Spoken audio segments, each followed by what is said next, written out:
Hi all. Today we can discuss complementary pair syllogism. Complementary pair syllogism means most probably the answer is either one or two. And how we can depict the Venn diagram, how we can take the conclusion, these are the different confusion while dealing with this type of syllogism. Just like two statements P1, P2 and C1, C2. P1 is something like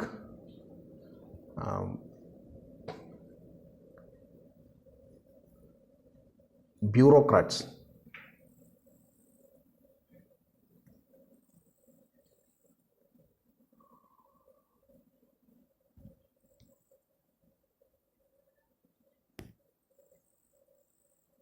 Bureaucrats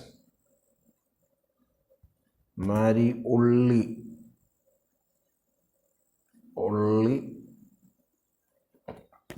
intelligent ladies.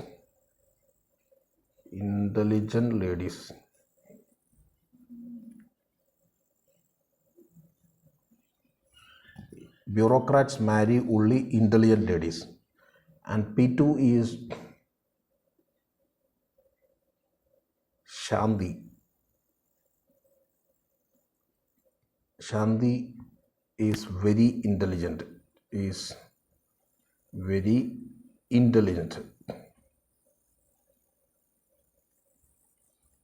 is very intelligent. There are two premises. Normally we have some confusion what type of premises it is. So now you refer it as this is a sub type statement because there is a term like only. Okay. And this is also a sub type statement. Okay. Then we will discuss the conclusion. Conclusion 1 is Shanti will marry a bureaucrat. Shanti will marry a bureaucrat. Shanti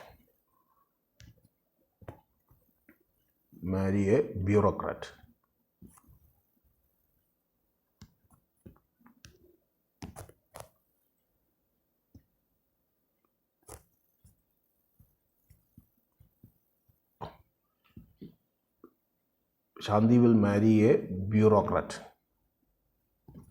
Okay. And second thing is Shanti will not marry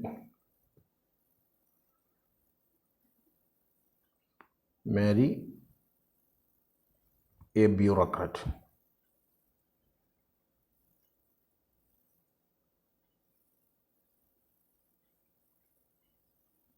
Will not marry a bureaucrat.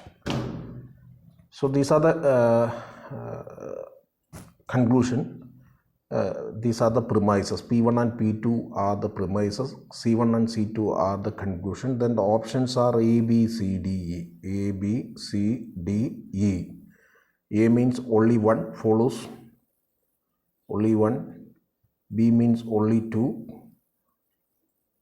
C means either one or two. D means none follows. E means both follows. Both 1 and 2 follow. So if such a questions are there, especially in competitive examination, normally we have a confusion what type of statement it is. We assume that this is a type of premises and this is also a type of premises. A type of premises means universal positive statement. Bureaucrats marry only intelligent ladies. So only intelligent ladies means, or even without only, this will be considered to be a universal positive statement. And similarly, Shanti is very intelligent. That also universal positive statement. Then identify the middle term. Middle term is, this portion is the middle term. Intelligent ladies here and intelligent here. This is the middle term. And as far as our theory is concerned, the word middle term, intelligent, has not been distributed either in P1 or in P2, because as far as P1 is concerned, bureaucrats become distributed, and P2 is concerned, Shanti become distributed. So middle term has not been distributed in either of the premises. So we have two options for preparing the Venn diagram. First option, second option. If two options are there, you can ensure that there is a possibility of either one or two. Okay, so we will prepare like bureaucrats marry only intelligent ladies. This is B. Only intelligent ladies, so you can write I. B is equal to bureaucrats, I is equal to intelligent ladies. Shruti is very intelligent. Shruti is very intelligent means either you can say is like this. Shruti, yes, sorry, not Shruti, Shanti.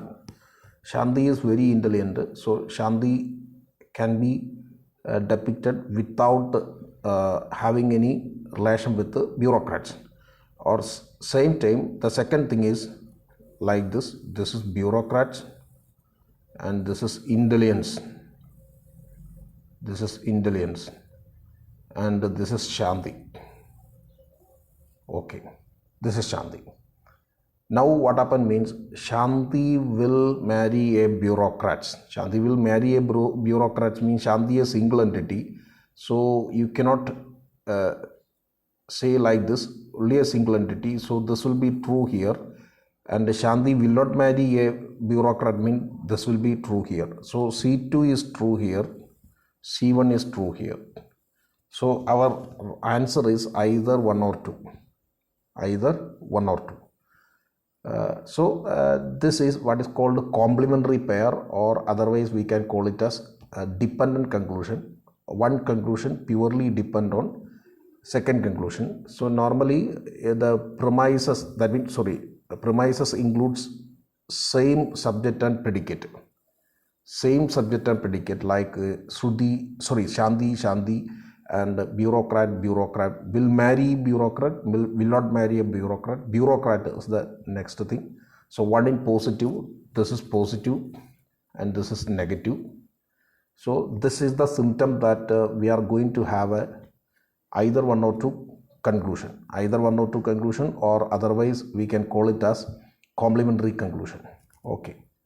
Then we will discuss second question.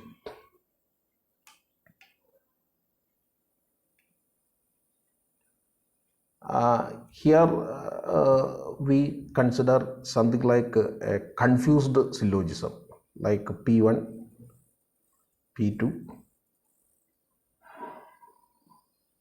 So you can say that some engineers are very intelligent. Some engineers are, ENG is engineers. Engineers are very intelligent. Very INTEL is intelligent. Okay. Some engineers are very intelligent. And the second thing is Anand is engineer. Anand is an engineer. Anand is an engineer. And conclusions are given like some intelligence are engineers. Some intelligence are engineers. Intelligence are engineers. And C2 is Anand is very intelligent.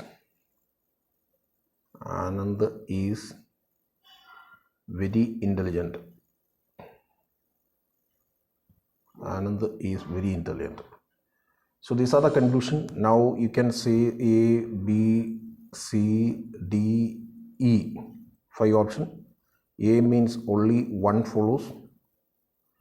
B means only two follow. C means either one or two follow. Either one or two follow. D means neither one nor to follow. neither one nor to follow.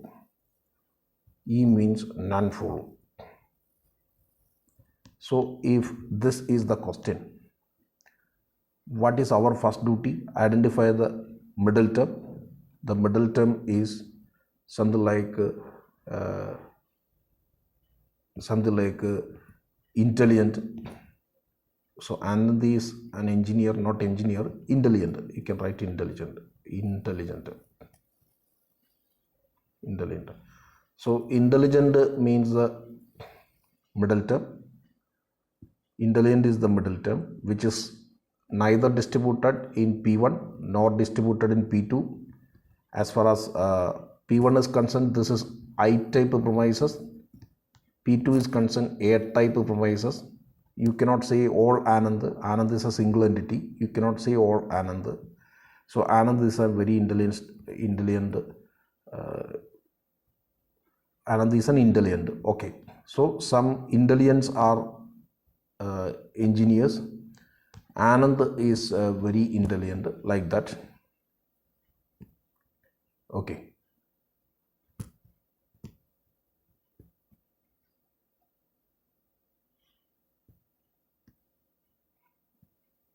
Sorry, our this part is again engineer here, engineer. So engineer is the middle term, which is neither distributed in P1 nor distributed in P2. Engineer is the middle term. So if we prepare the Venn diagram, there are two possibilities. Normally, if middle term has not been distributed, there is no possibility of a definite conclusion. And if any possibility for paired conclusion or complementary conclusion, one should be in positive and second should be in negative. So there is no scope for that. And you refer the reversion. Reversion means when you reverse P1, what happened? When you reverse, that means some intelligents are engineers. And when you reverse the second one, some Anand is an engineer or something like that. So according to this equation, P1 is the reversion, valid reversion of this one. So you can say that only one follows. Okay, so again we will discuss the confused syllogism in next videos or in coming videos. I think the concept is very clear. If any confusion or any complication, any misunderstanding, etc., are there, you can comment me, then we will discuss it. Okay, thank you.